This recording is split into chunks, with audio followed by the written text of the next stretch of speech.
Hello children, welcome back to my channel. Good morning to all. कैसे हैं आप लोग? आज मैं आपको पढ़ा रही हूँ कक्षा 3 चैप्टर 7 क्लास 3 चैप्टर 7 टिप टिपुआ। यह एक उत्तर प्रदेश की लोक कथा है। यह एक कहानी है, लोक कथा है। यह टिप टिपुआ कौन है? बहुत ही इंटरेस्टिंग स्टोरी है। इसको आप ध्यान से पढ़िए।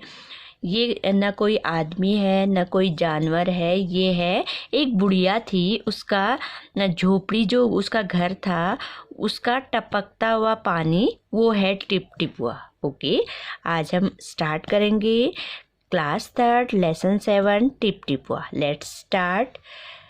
Open chapter 7 Tip Tipua. और आप क्या करेंगे? अपनी फिंगर टच करेंगे चैप्टर 7 टिप टिपुआ। एक थी बुढ़िया, उसका एक पोता था। पोता रोज रात में सोने से पहले दादी से कहानी सुनता। दादी रोज उसे तरह तरह की कहानियाँ सुनाती। एक बुढ़िया थी, उसका एक पोता था। जैसे आपकी दादी भी कहानी सुनाती होंगी ना, रात को सोते समय बहुत सी दादियाँ कहानी सुनाती हैं, तो वो बुढ़िया भी अपने पोते को क्या करती थी? कहानी सुनाती थी। पोता रोज रात को सोने से पहले बुढ़िया से, अपनी दादी से कहानी सुनता था। दादी रोज उसे क्या करती थी? तरह तरह की कहानियाँ सुनाती थी।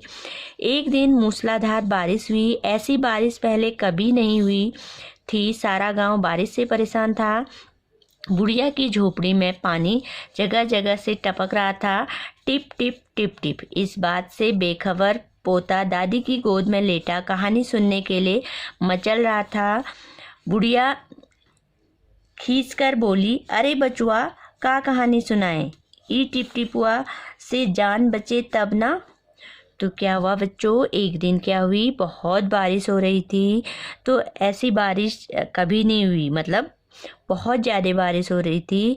सारा गांव क्या था? बारिश से परेशान था। बुढ़िया की झोपड़ी में जगह जगह पर पानी टपक रहा था। कैसे टपकता है पानी? Tip tip tip tip. इस बात से बेखबर पोता, फिर भी पोता क्या कर रहा था? दादी को परेशान कर रहा था। वो लेटा हुआ था और उसका मन मचल रहा था। किस लिए? कहानी सुनने के लिए, क्योंकि दादी ने रोज़ उसकी आदत बना रखी थी ना कहानी सुनाने की। तो उस दिन भी वो चाहता था कि मेरी दादी मुझे कहानी सुनाए। तो बुढ़िया, जब दादी कहानी नहीं सुनाने लगी तो तो पोता का दिल मचल रहा था। बुढ़िया खींच कर बोली मीन्स मतलब झिल्ला कर बोली, गुस्से से बोली, जोर से बोली। ओके, अरे बचुआ, का कहानी सुनाए? वो कहती है कि आज क्या मैं कहानी सुनाऊं? ये टिप टिपुआ से जान बजे तब ना मैं कहानी सुनाऊं। पोता उठकर बैठ गया। उसने पूछा, दादी, ये टिप टिपुआ कौन है? पोते को पता नहीं था कि टिप टिपुआ कौन है। तो जब दादी ने कहा कि आज मैं क्या कहानी सुनाऊं, मैं तो इस टिप टिपुआ से, जो पानी टपक रहा है, इससे मैं परेशान हूँ, मैं आज कैसे कहानी सुनाऊं? तो पोता उठकर बैठ गया। उसने पूछा, दादी, ये टिप टिपुआ कौन है? टिप टिपुआ क्या शेर बाघ से भी बड़ा होता है? तो पोता बोलने लगा, दादी, क्या टिप टिपुआ शेर बाघ से बड़ा होता है? दादी छत से टपकते हुए पानी की तरफ देखकर बोली, हाँ बचुआ, न शेरवा के डर न बगवा के डर, डर त डर टिप टिपुआ के डर। दादी बोली, न शेर से डर लगता है न बाघ से डर। डर तो तब लगता है जब टिप टिपुआ टपकता है, टिप टिपुआ से डर लगता है। ओके, टिप टिपुआ क्या है आगे को हम पढ़ेंगे। टपकता हुआ पानी टिप टिपुआ है। नेक्स्ट पेज है बच्चों। संयोग से मुसीबत का सारा एक बाघ बारिश से बचने के लिए झोपड़ी के पीछे बैठा था। बेचारा बाघ बारिश से घबराया हुआ था। बुढ़िया की बात सुनते ही वह और डर गया। जब दादी और पोता बात कर रहे थे बच्चों, तो संयोग से क्या हुआ कि एक बाघ जो था बारिश से बचने के लिए झोपड़ी के पीछे बैठा हुआ था। बेचारा बाघ बारिश से घबराया हुआ था। बुढ़िया की बात सुन के वो क्या हो गया, और घबरा गया और डर गया। अब यह टिपटिपुआ कौन सी बला है, जरूर यह कोई बड़ा जानवर है, तभी तो बुढ़िया शेर बाघ से ज्यादा टिपटिपुआ से डरती है। बाघ सोच रहा था कि ये टिपटिपुआ क्या होता होगा, जरूर ये कोई न कोई बड़ा जानवर होता होगा, तभी तो बुढ़िया शेर बाघ से भी ज्यादा टिपटिपुआ से डरती है। इससे पहले कि बाहर आकर वह मुझ पर हमला करे, मुझे ही यहाँ से भाग जाना चाहिए। तो बाघ ने क्या सोचा, इतना बड़ा जानवर होगा तो ये वो मेरे पे हमला करे, इससे पहले मैं भाग जाता हूँ। बाघ ने ऐसा सोचा और झटपट वहाँ से दुम दबाकर भाग चला। दुम दबाकर मीन्स होता है बहुत जल्दी, ओके, और झटपट जल्दी, दुम दबाकर बहुत जल्दी। बाघ ने ऐसा सोचा और झटपट वहाँ से दुम दबाकर बिना सोचे समझे वो बहुत जल्दी वहाँ से भाग गया। उसी गांव में एक धोबी रहता था। वह भी बारिश से परेशान था। आज सुबह से उसका गधा गायब था। सारा दिन वह बारिश में भीगता रहा और जगह जगह गधे को ढूंढता रहा, लेकिन वह कहीं नहीं मिला। उसी गांव में बच्चों कौन रहता था, एक धोबी रहता था। धोबी किसको कहते हैं, जो कपड़े धोता है, ओके। वो धोबी भी बारिश से परेशान था। उसका गधा गायब था। सारा दिन वो बारिश में भीगता रहा और जगह जगह उस गधे को ढूंढता रहा, लेकिन वो कहीं नहीं मिला।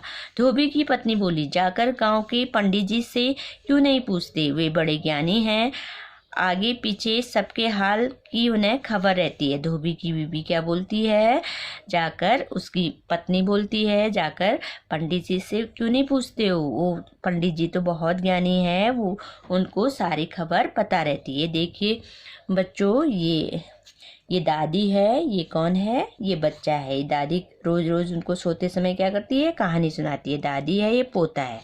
और ये दादी के घर के पीछे कौन लेटा है, शेर आया था। ये भी बारिश से बचने के लिए वहाँ आया था।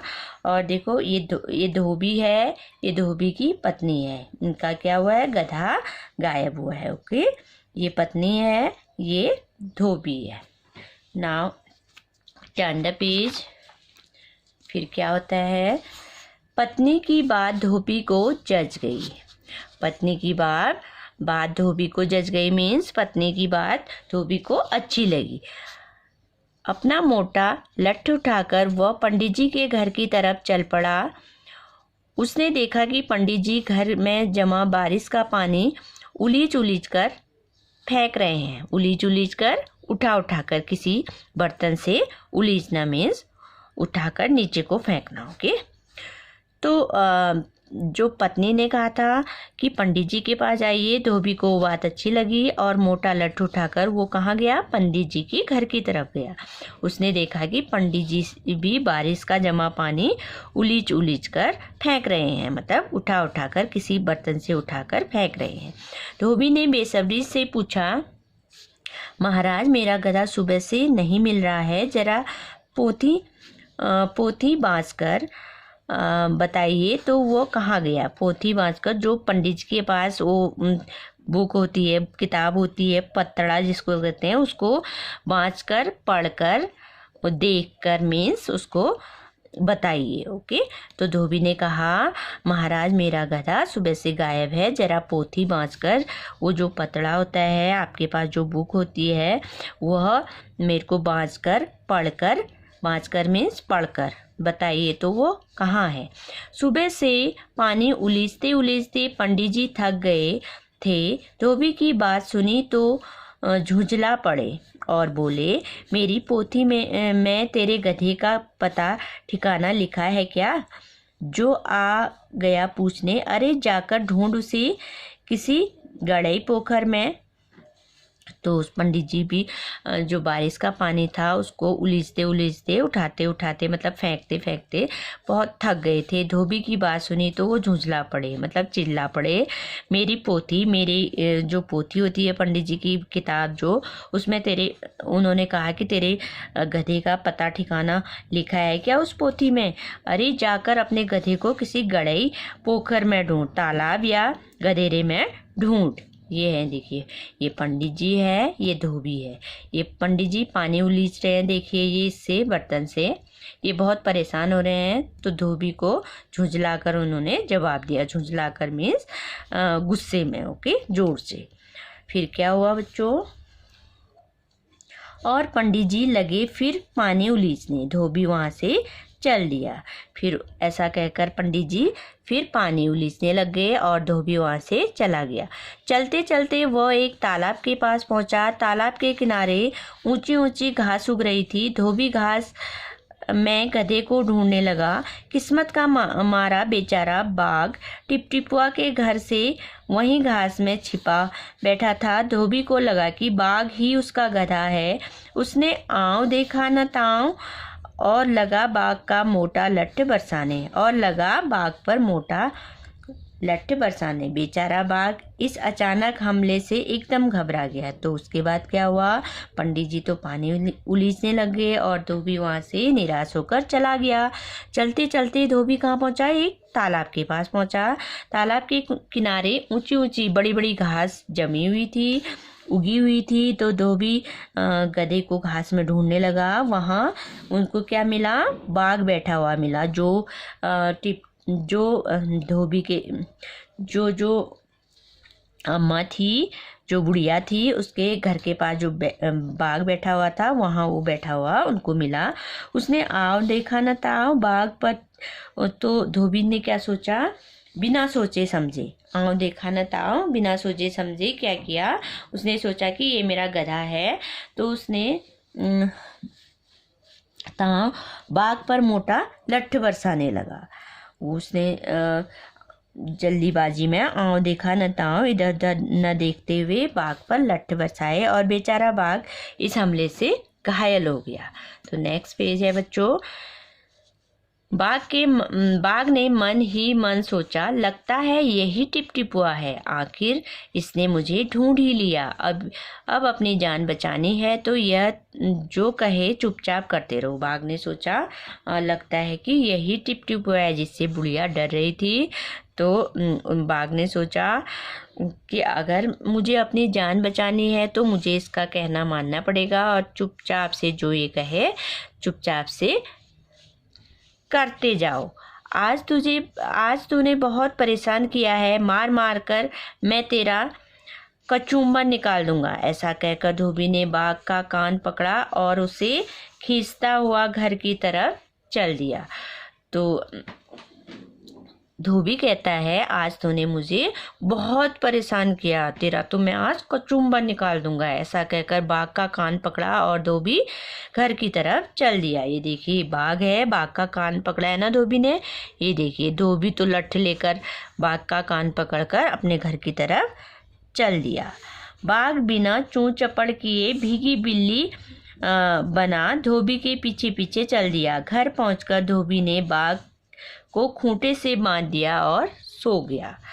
तो बाघ तो बिना चूं चपड़ चुपचाप से धोबी के पीछे पीछे चल दिया। घर पहुंचकर धोबी ने क्या किया, उसे बाघ को खूंटी से बांध लिया। एक खूंटी से बांधना, एक जो रस्सी होती है लकड़ी में उसको बांध दिया। ओके।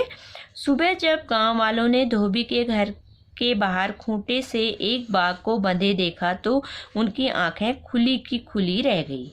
जब गांव वाले सुबह आए तो गांव वाले वहां से जा रहे होंगे तो उन्होंने देखा कि धोबी के घर में क्या बंधा हुआ है, खूंटे से बाघ बंधा हुआ है। तो उनकी आंखें खुली की खुली रह गई, मतलब उनकी आंखें खुली की खुली रह गई। मतलब उन्होंने सोचा कि ये क्या हो गया, धोबी ने आज बाघ क्यों बांध रखा है। ओके। ये बच्चों उत्तराखंड की उत्तर प्रदेश की लोक कथा है। ओके। तो इसके लेखक हैं गिरिजा रानी अस्थाना। ओके। ये उत्तर प्रदेश की लोक कथा है। तो आपको समझ में आ गया होगा। ये धोबी है, ये कौन है, बाघ है। ये कान पकड़ते हुए घर की तरफ को ले जा रहा है। ओके।